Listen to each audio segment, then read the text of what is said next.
we now pick up from that point and get onto our family check segment. And as is tradition, every month here on Good Morning Kenya, we always get to have conversations around mental health. And this month, we want to start with the whole aspect of depression.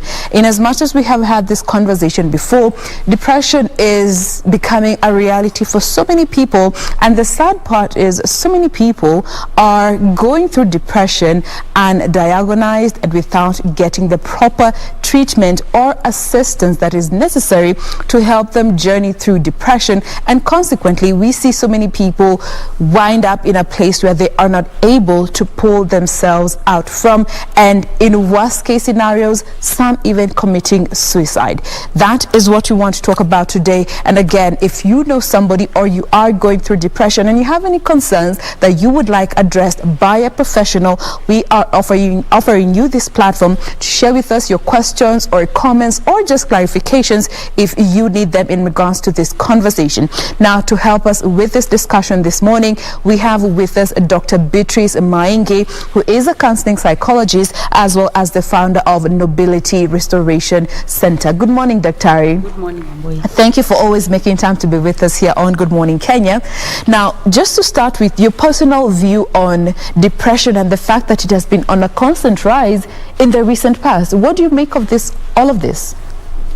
I think, like you have correctly put it, Wamboi, depression is on the rise, and that is what is escalating even the cases of suicide among young people. It is actually a global concern, because if you look at the data from the World Health Organization, you find that in Kenya alone, we are reporting about 1,408 cases of suicide every year, meaning 4 cases of suicide daily in Kenya. The global picture is even bigger. And one thing that is clear is that suicide is mostly pushed by depression, especially among young people. It is on the rise, and that's why it becomes very important for us to discuss issues around depression and suicide. Okay. And the other scaring bit is that the age at which people are committing suicide is getting lower and lower, because we have seen young children of 14 years, 10 years, committing suicide, people who are lacking resilience, people who are giving up so easily. And that is why this concern about depression really needs to, for us to really get hold of it. Absolutely. So that we can avoid the deaths that are being reported among, especially young people. And one of the worst suicide cases that personally really affected me was about 2 years ago of an 8-year-old boy who committed suicide in the pit latrine in their home. Yes. That is just something that really scars you as a person. And I do not know this child in any way whatsoever, but the fact that an 8-year-old can seclude themselves, go to a pit latrine with a rope and hang themselves, that clearly shows you there's a problem, and especially even among our children, because we tend to think our children don't go through stress. I mean, what stress could they be going through? But now, coming to depression in itself, how would you professionally define depression? Because many a times we have our own versions of depression. You wake up feeling sad, you say, Mila unasikia niko depressed. Things, you get a flat tire, mi niko depressed. You have a cold, mi niko depressed. But when we talk about depression, medically speaking, what are we covering, or what are we looking at? Okay, depression is actually a mental health disorder that is characterized by sadness, hopelessness, lack of interest in things that once previously enjoyed. But sometimes we misuse this term, depression, when someone is going through some tough situation and they are feeling sad, they say they are depressed. But depression is that kind of situation where a person will have this hopelessness, this sadness, and it is not going away. It's constant. It's constant. It goes on and on for 2 weeks, 3 weeks, and it's not going away. That's when it can be characterized as depression. But as professionals, we like to add that it is always good for one to go for a proper assessment by a professional doctor or a mental health practitioner, so that you can rule out whether it is depression or any other condition that one may be going through. Okay. Yes. Now let's bring in the whole aspect of gender. Just going through data that is out there, women are more likely to go through a major depressive episode Yes. as opposed to our male counterparts. What role does gender have to play when it comes to depression from what you have seen? Yes, it is true that women have more cases of depression than men. Especially, I think, just being a woman, because of the hormonal imbalances that happen once in a while. Yeah. When people are going through their menses, there is that hormonal imbalance. So you can imagine if one is in such a situation and then something unpleasant happens, so they are more prone to depression because of those hormonal imbalances. Remember, women are also the ones who go through pregnancy. And so there is the postpartum depression yes. that happens after childbirth. So when we look at that data among women, that is what spikes the number of women who, you know, the number of depressive cases among women, than men, because of those hormonal imbalances and also the tasks that women play. Because you find that women will be the mothers, they are also working in the office, so they have a lot in their hands to handle. And that is what now keeps spiking the cases of depression among women. Okay, and now on the flip side, when it comes to how women and men handle depression, you find men are poor at it as opposed to women. What informs such reactions that are brought about from depression and also understanding the gender roles that come into play? Yes, the fortunate thing about women is that much as the numbers are high, when it comes to management of the same, they are better at it.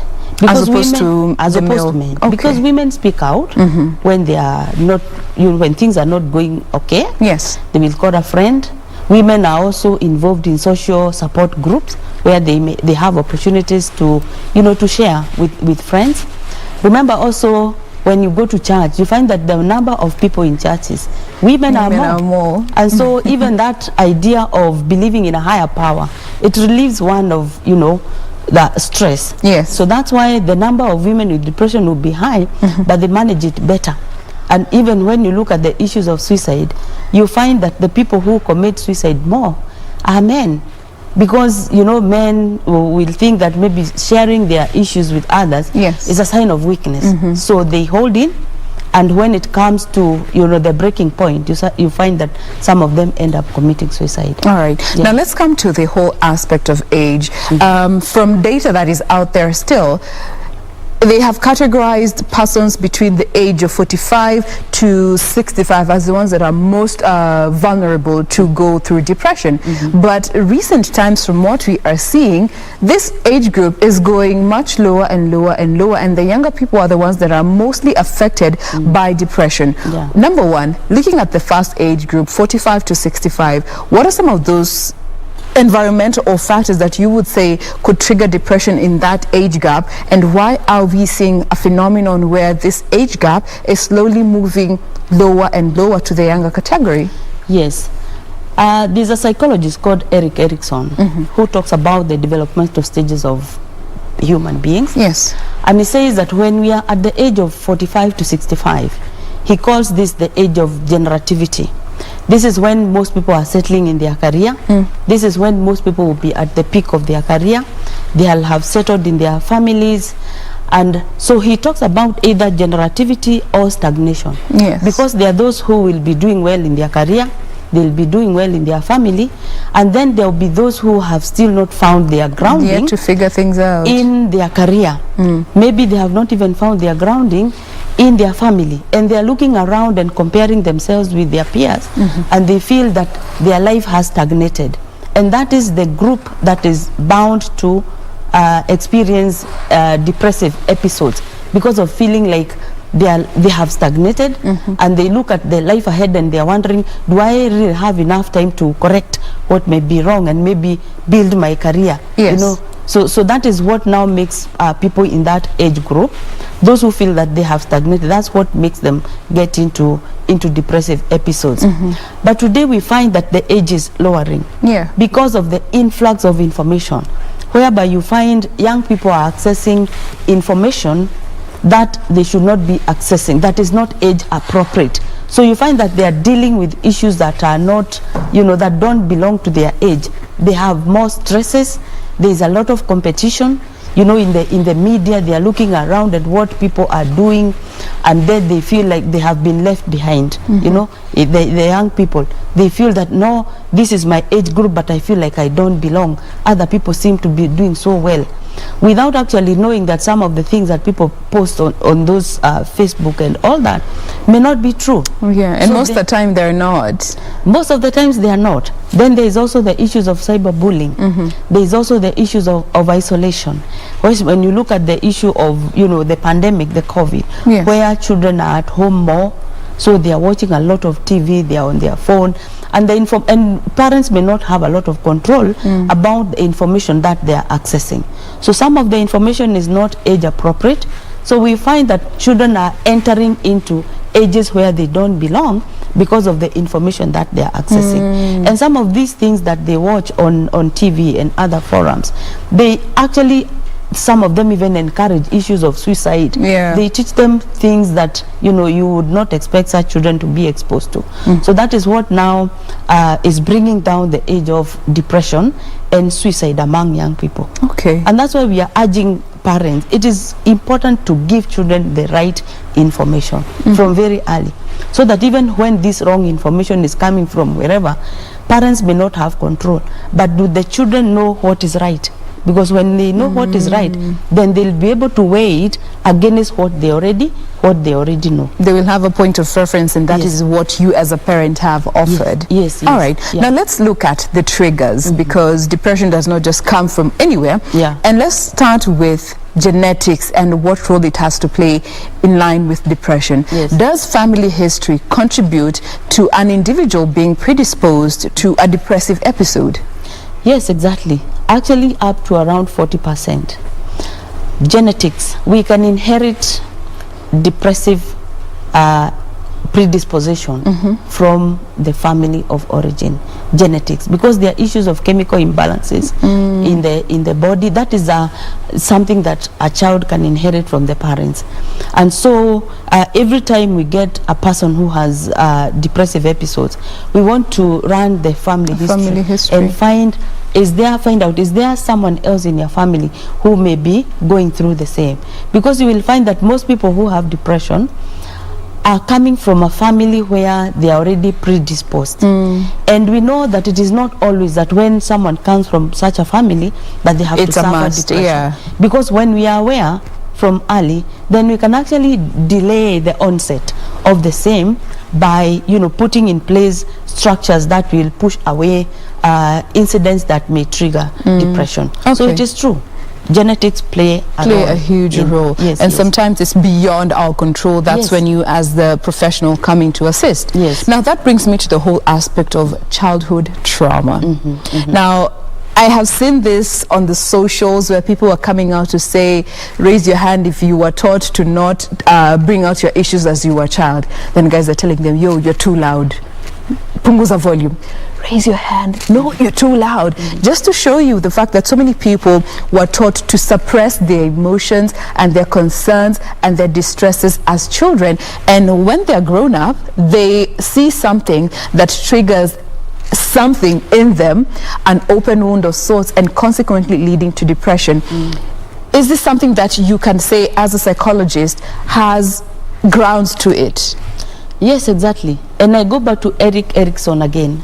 Because he says that the things that happen to a child between 0 to 7 years, they have an impact in how they relate with people later on in life. And actually we can expose our children to issues of depression and suicide by what we do to them in the first 7 years of life.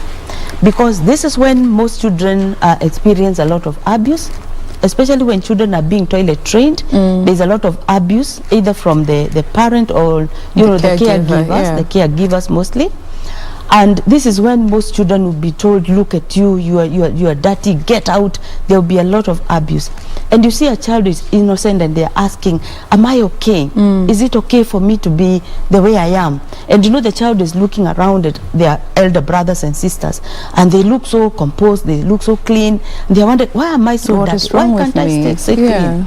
And you see now the role of the parent to assure that child that this is a stage, and also for the parent to understand that this is a stage that the child will Has exit. to go through. So those traumatic experiences, some of the children will grow up in families that are neglectful, because we know that in the 0 to 1.5 years, this is when the bond between a child and the parents happen. By the way they are handled, you know, the breastfeeding, the holding, feeling the warmth of the mother. But if there is neglect, this child grows up feeling neglected, and they mistrust people. It becomes very hard for them to trust people. So what happens is that even later on life, it becomes very difficult for them to form stable relationships. So there will be issues of isolation, there will be issues of loneliness, which are, you know, issues that could bring about depression. Yes. So we are saying what we do to children, and that's why we talk about the 5 A's in the first 7 years of a child's life. We need the A of affirmation, where you are telling the child, I like what you do. So even when they fail, you are affirming them by looking at what they have done well and showing them problem solving skills. There is a A of acceptance, that I accept you the way you are. Even if you are soiling yourself, a time will come when you'll be able to stay clean like your brothers. There is the A of admiration. I can learn from you. There is something you do which is good, you see. So you are affirming the child, you are accepting the child, you are admiring the child, so that the child grows up with confidence, knowing that I belong. Because when we talk about the issues of depression and even suicide, is when someone starts feeling I don't belong. Because if you feel that they don't belong, then the next thing is to remove what does not belong to where it is not needed. And that is you as the individual, consequently finding people committing suicide. Yes, yes. So we are saying, so as you are saying, Wambui, these are traumatic experiences that children go through in the first 7 years. They can expose them to issues of depression and suicide later on in life. So it is the time when we teach children to be resilient, so that even when they come home with reports that are not very good from school, we are teaching them how to improve on their without condemning them, because the report form has already condemned them by maybe giving them your number last in class and no one has clapped for you. Yes. So when you go when you go home, is the parent going to grade you again, or is he going to affirm you and tell you, okay, you have not done very well in this subject, but you have done well in this and this. Let's see what you can do to improve on the on what you have not done well. Okay. Yes. Now, for those who may have depression that has been triggered by some childhood trauma that wasn't addressed, and they come to an age where they realize these issues I'm going through right now stem from what I went through with my mother, with my father, with my nanny, with my grandmother, or whoever was offering care when they were younger. What is the best way you would advise someone to deal with some of this trauma that are so deep-seated in order to be able to move forward and past this phase that they may be going through? When someone realizes that they have a traumatic past that is affecting their present, the best thing to do is to go for therapy, because it means that you are chained to your past, you are chained to your traumatic experience, and someone has to come and cut that chain, and that is through, you know, a therapeutic experience. And so we advise that let someone go for therapy, so that you can be able to understand where this traumatic experience is coming from, and then you can also understand the connection between what you may have experienced and what is happening to you today, so that you can be able to, you know, to accept what you cannot change, to change what you can, and to know the difference. Because sometimes we have, you know, hardship in life as we struggle to change things that we cannot change. Because that is like trying to push rocks uphill, or, you know, hitting a brick wall. So a therapeutic experience would actually help someone to manage those traumatic experiences, so that they don't interfere with the present. Okay. Yes. Now, another aspect that I found to be a trigger of depression was medical conditions that one might be going through. And maybe you can even give us to what extent this actually contributes to depression that we are seeing among the population, whatever age group it may be. Hey, my roots are showing age group. But looking at the whole aspect of medical conditions and the relationship that they have with depression or depressive episodes. Yes, so there is no one who rejoices at a diagnosis, and especially when it is terminal. Some of these terminal illnesses, well, when you go to hospital not knowing what you may be going through, and then the doctor tells you that you have cancer, you have, HIV, you have this and these terminal diseases. There are people who are able to manage those conditions, maybe by joining support groups, or by just getting the correct information about how to manage the condition. But there are those who don't go beyond the diagnosis. So they stagnate at that diagnosis, and all they can see is death, all they can see is the end of their life. And some of these diseases are very painful. A disease like cancer, so it has to be managed with medication. Sometimes people become incapacitated, they become immobile, and so they have to depend on their relatives for care. Someone who may have been very active doing their work and taking care of the family, and all of a sudden they have to stay in bed, they are bedridden, they have to everything has to be done for them.